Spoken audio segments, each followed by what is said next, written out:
والذین اذا فعلوا فاحشة او ظلموا انفسهم ذکروا اللہ فاستغفروا لذنوبهم ومن يغفر الذنوب الا اللہ ولم يصروا على ما فعلوا وهم يعلمون۔ صدق اللہ مولانا العظیم۔ معزز و مکرم سامعین، کروڑا بار شکر ہے اس پروردگار عالم کا کہ جس نے آج کی صبح ہمیں پھر سے زندگی عطا فرمائی اور ہمیں یہ سعادت اور توفیق دی کہ ہم اپنے پروردگار کے ہاں آ کر سے درز ہوئے۔ اللہ تعالیٰ ارشاد فرماتا ہے والذین اذا فعلوا فاحشة او ظلموا انفسهم ذکروا اللہ فاستغفروا لذنوبهم۔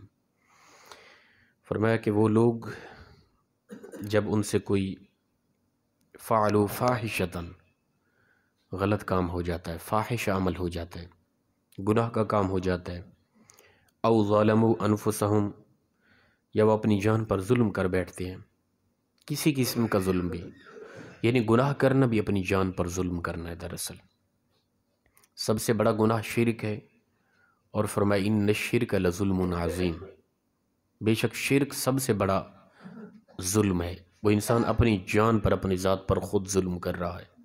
جو بھی انسان جس طرح کا گناہ کر رہا ہے نا، کوئی جھوٹ بول رہا ہے، فریب کر رہا ہے، دھوکہ دے رہا ہے، ملاوٹ کر رہا ہے، کرپشن کر رہا ہے، لوٹ مار کر رہا ہے، کسی کی عزت کو خراب کر رہا ہے، دراصل وہ اپنی ذات پر ظلم کر رہا ہے۔ آپ کہیں گے وہ کس طرح؟ وہ اس طرح کہ مرتے ہی انسان کی پکڑ ہونی ہے ان معاملات کی وجہ سے۔ اسی لیے فرمایا کہ انسان جو بھی غلط کاری کرتا ہے نا، وہ اپنی جان پر خود ظلم کر رہا ہے۔ رب تعالیٰ نے راستہ دکھا دیا، اس راستے سے بھٹک رہا ہے، غلط کر رہا ہے، تو اس کے لیے جہنم ہے، اس کو سزا دی جائے گی۔ تو وہ قصوروار ہے، جو کچھ اس کے ساتھ مرنے کے بعد ہونا ہے نا، اس نے اپنے ساتھ خود کیا ہے، وہ اپنی جان پر خود ظلم کر رہا ہے۔ تو فرمایا وہ لوگ جب ان سے کوئی بھی گناہ ہو جائے، یہ وہ کون لوگ ہیں؟ پیچھے متقین کی علامات بتائی گئی کہ متقین وہ ہیں الذین ينفقون فی السراء والضراء والکاظمین الغیظ والعافین عن الناس واللہ یحب المحسنین۔ وہ لوگ فرمایا کہ وہ اللہ کی راہ میں خرچ کرتے ہیں، تنگ دستی میں اور فراخ ماحول میں، ہر وقت، یعنی ان کے پاس کچھ ہے نہیں ہے، وہ اللہ کی راہ میں خرچ کرتے رہتے ہیں۔ پہلا وصف۔ دوسرا فرمایا والکاظمین الغیظ، غصے کو پی لیتے ہیں، ان کے اندر قوت برداشت ہے۔ والعافین عن الناس، لوگوں کو معاف کرنا سیکھا ہے انہوں نے، معاف کر دیتے ہیں۔ واللہ یحب المحسنین، اللہ ایسے احسان کرنے والے، نیکی کرنے والے لوگوں کو پسند کرتا ہے۔ اس کے بعد فرمایا یہ وہ ایسے لوگ ہیں اذا فعلوا فاحشة او ظلموا انفسهم، جب بھی ان سے کوئی گناہ ہو جائے یا ان کی اپنی جان پر ظلم کر بیٹھیں تو اپنا ذکر اللہ، انہیں اللہ یاد آ جاتا ہے۔ گناہ کرنے کے بعد پھر انہیں اللہ یاد آ جاتا ہے۔ جب انہیں رب یاد آتا ہے تو فاستغفروا لذنوبہم، وہ اپنے گناہوں کی معافی چاہتے ہیں اللہ سے، توبہ استغفار کرتے ہیں اپنے اس کیے ہوئے گناہ پر۔ یہ بہترین طریقہ ہے گناہ کرنا۔ میں یہ لفظ کہوں نا، یہ ایک بہترین جملہ ہوگا، گناہ کرنا گناہ نہیں ہے۔ آپ لوگ حیران، بھائی گناہ کرنا گناہ نہیں؟ میں کہتا ہوں گناہ کرنا گناہ نہیں ہے، گناہ کر کے اس پر ہمیشہ رہنا اور اس پہ اترانا، یہ گناہ ہے۔ گناہ کر کے توبہ کرنے سے تو گناہ تو نیکی میں بدل رہا ہے، وہ گناہ تو نہ رہا۔ گناہ کرنا گناہ نہیں ہے، گناہ پہ اترانا دراصل گناہ ہے۔ جب بھی گناہ کرنا گناہ کیوں نہیں؟ گناہ تو انسان کی فطرت ہے، خطا تو انسان کی فطرت ہے، یہ تو انسان سے ہو جاتا ہے، لیکن اس کو معاف کر دینا، اس کو نیکی میں بدلنا اللہ کی عادت ہے۔ یہ تو جب بھی گناہ ہو جائے سمجھے گناہ نہیں ہوا، تب کب سمجھے؟ جب ہم توبہ استغفار کر لیں۔ متقین کی علامت ہے جب بھی گناہ ہو جائے نا تو ذکر اللہ، انہیں اللہ یاد آ جاتا ہے۔ اللہ کے خوف میں وہ فاستغفروا لذنوبہم، توبہ استغفار کرتے ہیں اپنے اس کیے ہوئے گناہ پر۔ جب توبہ کرتے ہیں تو یبدل اللہ سیئاتہم حسنات، اللہ بدل دیتا ہے تمام سیئات ان لوگوں کے جو توبہ استغفار کر لیتے ہیں گناہ پہ۔ جب بھی گناہ ہو توبہ کرے، اپنے اس گناہ پر شرمندہ ہو، ندامت ہو، تو رب تعالیٰ پچھلے گناہ کو نیکی میں بدل دیتا ہے۔ تو گناہ دراصل گناہ نہیں، گناہ پہ اترانا اور اس پر ہمیشگی اختیار کرنا، یہ دراصل گناہ ہے۔ تو فرمایا متقین کی علامات میں سے ہے کہ جب بھی ان سے کوئی گناہ ہو جائے تو وہ انہیں اللہ یاد آ جاتا ہے، فی الفور ان کے اندر خشیت الہی پیدا ہو جاتی ہے، خوف پیدا ہو جاتا ہے۔ یار میں نے مرنا ہے، میں نے اللہ کو جواب دینا ہے، میں نے جھوٹ بول دیا ہے، کیا کر دیا میں نے؟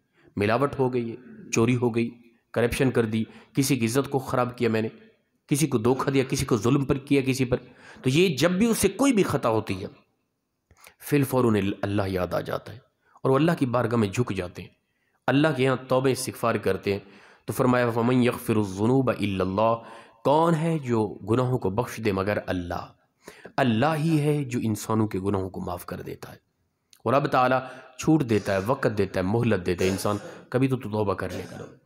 دیکھ لیں میں اور آپ اپنی زندگی پرسنلی طور پہ اس وقت اپنے گریبان میں جھانک کے دیکھیں ہماری زندگی کیسی ہے، اس نے ہمیں کبھی پکڑا نہیں ہے، معاف کر رہا ہے، چھوٹ دے رہے، شاید کہ میرا بندہ کبھی توبہ کر لے، شاید کہ اسے میں کبھی یاد آ جاؤں، شاید کہ میری بارگاہ میں آ کے اپنے گناہوں کی معافی مانگے اور میں اس کے پیچھے صرف گناہ معاف نہ کر دوں، ان کو نیکیوں میں بدل دوں۔ مہلت دے رہا ہے۔ کس قدر ہم اللہ کے احکام سے بھٹک جاتے ہیں، اس کی نافرمانی کر جاتے ہیں، ایسے ایسے معاملات کر جاتے ہیں کہ اصول تو بنتا ہے کہ فی الفور ہم زمین کے اندر غرق کر دیے جاتے۔ اصول تو بنتا تھا جس طرح کہ پچھلی امتوں میں یہ طریقہ تھا، اصول تھا اللہ تعالیٰ کا۔ اجتماعی طور پہ کوئی امت ایک گناہ کے اندر مبتلا ہوتی تو رب تعالیٰ کی طرف سے پتھروں کی بارش نازل ہوتی، اللہ کی طرف سے ان لوگوں پر آگ برستی تھی، اللہ کی طرف سے اذن ہوتا زمین کو تہس نہس کر دیا جاتا تھا ان لوگوں کے لیے، اللہ کی طرف سے اذن ہوتا قُلْنَا لَهُمْ كُونُوا قِرَدَةً خَاسِئِينَ، بندروں کی شکل میں وہ لوگ بدل جاتے تھے۔ یہ اللہ کا اصول تھا پچھلی قوموں کے اندر، لیکن رب تعالیٰ مہلت دے رہا ہے، فرمایا کہ تم توبہ کر لو، گناہ ہو گیا، جب بھی کوئی غلط کاری ہو گئی، جب بھی کوئی خطا ہو گئی، بے حیائی اور برا کام ہو گیا تو تم اپنے رب سے توبہ کرو، اللہ کو یاد کرو، تمہارے اندر میں اللہ کا خوف پیدا ہو جائے، اللہ سے توبہ کرو، معافی مانگو تو اللہ تمہیں معاف کر دے گا۔ وَمَن يَغْفِرُ الذُّنُوبَ إِلَّا اللَّهُ، کون ہے اللہ کے علاوہ معاف کرنے والا، بخشنے والا؟ وہی تو ہے، وہی تو تمہیں معاف کرنا چاہتا ہے، تم اس سے معافی طلب کرو تو صحیح، وہ تمہیں معاف کر دے گا۔ وَلَمْ يُصِرُّوا عَلَى مَا فَعَلُوا وَهُمْ لَا يَعْلَمُونَ، اور فرمایا کہ پھر نہ لوٹے کوئی بھی جان بوجھ کر اس گناہ کی طرف، دوبارہ جان بوجھ کر نہ لوٹے۔ ایک گناہ ہو گیا، یہ نہیں کہ جب توبہ کر رہے ہیں پھر ہمیں ارادہ ہم نے یہ کیا ہو کہ فلاں فلاں یہ بھی کرنا ہے، نا، جو ارادہ تھا اس ارادے کو ترک کر دیں۔ توبہ کا طریقہ شرعی یہی ہے، اس کے اندر یہی بتایا جا رہا ہے کہ جب بھی توبہ کرنی ہے پچھلے گناہوں پہ تو پچھلے گناہوں کو سامنے رکھ کے شرمندہ ہونا ہے، اپنے اندر ندامت کو پیدا کرنا ہے کہ میں کیا کرتا رہا، اور اپنے آپ کو جھنجھوڑنا ہے شرمندگی کی حالت میں، اور اللہ کے ہاں توبہ کرنی ہے، میرے مالک تو مہربان، تو معاف کر دے، آئندہ جو سوچا ہوا ہے اس کو ترک کر دے، اور پختہ ارادہ کریں کہ اس کو نہیں کروں گا۔ اگر پختہ ارادہ کر لیا، اس وقت سوچ لیا، پچھلے گناہوں پہ شرمندہ ہو گئے تو رب تعالیٰ نے پچھلے سارے معاف کر دیے۔ اب آنے والے وقت میں پختہ ارادہ تھا کہ کوئی گناہ نہیں کروں گا، پھر ہو گیا، کوئی مسئلہ نہیں، دوبارہ توبہ کر لیں۔ یہ توبہ غلط ہوگی کہ پچھلوں پر شرمندہ ہو کے توبہ کر رہا ہوں، آگے کئی ارادے اور ہیں، یہ توبہ نہیں ہے، یہ پھر پچھلے بھی معاف نہیں ہے۔ آنے والے وقت کے ارادہ ترک نہیں کیا پھر پچھلے بھی معاف نہیں ہے، چاہے وہ رو کے بھی توبہ کریں۔ آنے والے غلطیوں پر مثال کے طور پہ کوئی ملاوٹ کرتا ہے، پہلے کرتا رہا، اس میں بڑی شرمندگی، رو رہا ہے، دعا کر رہے میرے مالک تو مجھے معاف کر دے، لیکن آنے والے وقت میں سوچ یہی ایک دوبارہ کروں گا، یہ توبہ نہیں ہے، یہ مذاق ہے۔ پچھلوں پر شرمندگی، آنے والے وقت میں جو ارادہ تھا اس کو ترک کر کے پختہ عہد کرنا اپنے دل میں اپنی ذات کے ساتھ، یہ ہے بہترین توبہ۔ فرمایا وَلَمْ يُصِرُّوا عَلَى مَا فَعَلُوا وَهُمْ يَعْلَمُونَ، اور جان کر پھر دوبارہ وہ اس طرف نہیں لوٹتا ان گناہوں کی طرف، تو اولئک جزاؤہم مغفرۃ من ربہم، پھر یہی وہ لوگ ہیں کہ ان کے لیے ان کے رب کی طرف سے مغفرت ہے، اور ایسے باغات ہیں تجری من تحتها الانہار خالدین فیہا، ایسی جنت ہے، باغات ہیں، ان کے نیچے نہریں چل رہی ہیں، اور یہ لوگ ان کے اندر ہمیشہ رہیں گے۔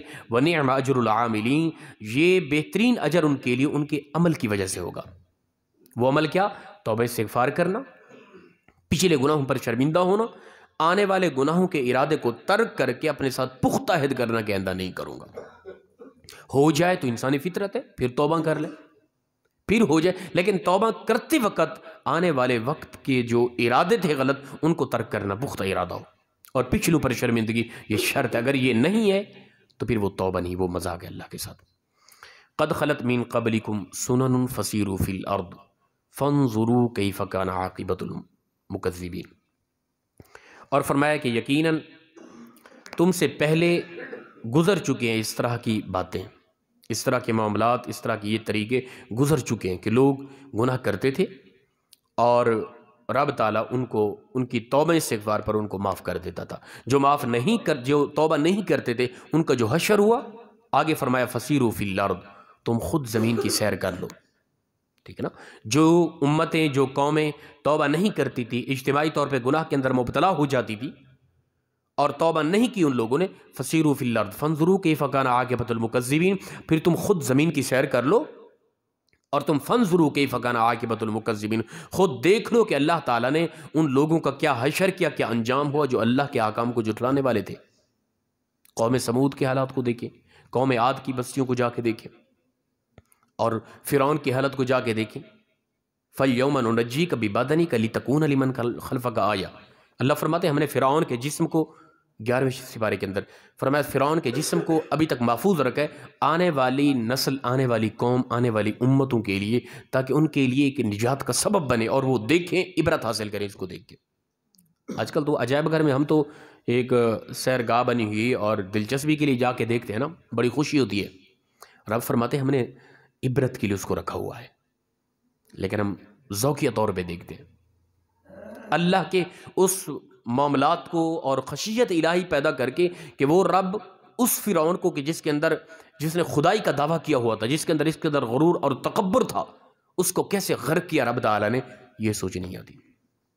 اللہ فرماتا ہے اگر تمہیں سمجھ نہیں آ رہی اور تم پچھلی قوموں کے قصوں کو پڑھ کر تمہیں عبرت نہیں حاصل ہو رہی، تو پھر کرو سحر، دیکھو کہ ہم نے کیسا حشر کیا تھا جو گناہ کرتے تھے، بے حیائی کرتے تھے، فحش عریانی کرتے تھے، دوسروں پر ظلم و ستم کرتے تھے، ملاوٹ کرتے تھے، جھوٹ بولتے تھے، شراب پیتے تھے، سود کھاتے تھے، اور وہ قومیں اسی حالت میں رہی، توبہ استغفار نہیں کیا، اللہ کو یاد نہیں کیا، پھر اللہ نے ان کا کیسا حشر کیا ہے۔ خود زمین کی فسیروا فی الارض، زمین کی خود سیر کرو، تم دیکھو ان کا حشر اللہ نے کیا کیا ہے۔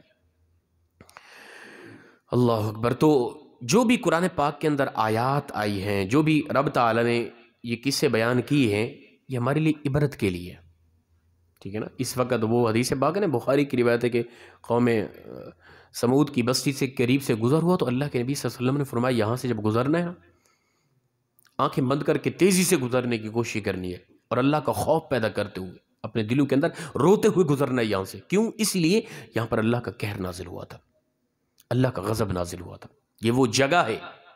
تو ایسی جگہ یا ایسا وقت آ جائے جس وقت میں یا جس جگہ پر اللہ کا یعنی قہر نازل ہوا تھا، وہاں پہ خوف زدہ ہو کے گزرنا ہے اس لمحے کے اندر، اور ان علاقوں، ان جگہوں کے اندر یہ سنت رسول ہے۔ تو فرماتا ہے اللہ تعالیٰ تم زمین کی سیر کر کے دیکھو، تمہیں معلومات حاصل ہو جائے گی کہ اللہ تعالیٰ نے ان کا کیسا حشر کیا تھا۔ ھذا بیان للناس وہدی وموعظۃ للمتقین، فرمایا یہ بیان ہدایت ہے ان لوگوں کے لیے، ان متقین لوگوں کے لیے جو نصیحت پکڑتے ہیں۔ متقی تو ہم کہلاتے ہیں، لیکن واعظ و نصیحت پر کس قدر عمل کرتے ہیں یہ میں اور آپ خوب جانتے ہیں۔ ہم نے عمل کرنا ہے، متقین ہیں تو ہم سے جو گناہ ہو رہے ہیں ان کو ترک کر دیں، پچھلوں پر معافی مانگیں، آئندہ کے لیے پختہ عہد کریں کہ میرے مالک جو ہو گیا سو ہو گیا، آئندہ کے لیے نہیں ہوگا۔ یہ پختہ عہد دل میں کریں، یہ بہترین توبہ ہے۔ جب عہد کر کے اس انداز سے توبہ کی تو رب تعالیٰ پچھلے معاف کر کے ان گناہوں کو نیکیوں میں بدل دے گا۔ تو قرآن پاک کو جب بھی پڑھیں اس کو سمجھنے کی کوشش کریں، ان کے اندر کوئی واقعات آ رہے ہیں، قصے آ رہے ہیں تو وہ ہمارے لیے عبرت کے لیے اس کے اندر خاص نوٹ کر دیے گئے ہیں، نہ کہ دلچسپی کے لیے۔ ہوتے نا قصے سنائے جاتے ہیں دلچسپی اور ذوق بڑھانے کے لیے، ذوق کے لیے نہیں، یہ عبرت کے لیے، تاکہ تم پچھلی قوموں کے حالات کو دیکھو، وہ کیا کرتی تھی، کیا کرنے کی وجہ سے ان کے ساتھ کیا کچھ ہوا تھا، تم ان معاملات سے بچو تاکہ اس طرح کے معاملات تمہارے ساتھ نہ کیجئے۔ اللہ پاک ہم سب کو مخلصانہ انداز میں عمل کی توفیق عطا فرمائے۔ وآخر دعوانا الحمدللہ رب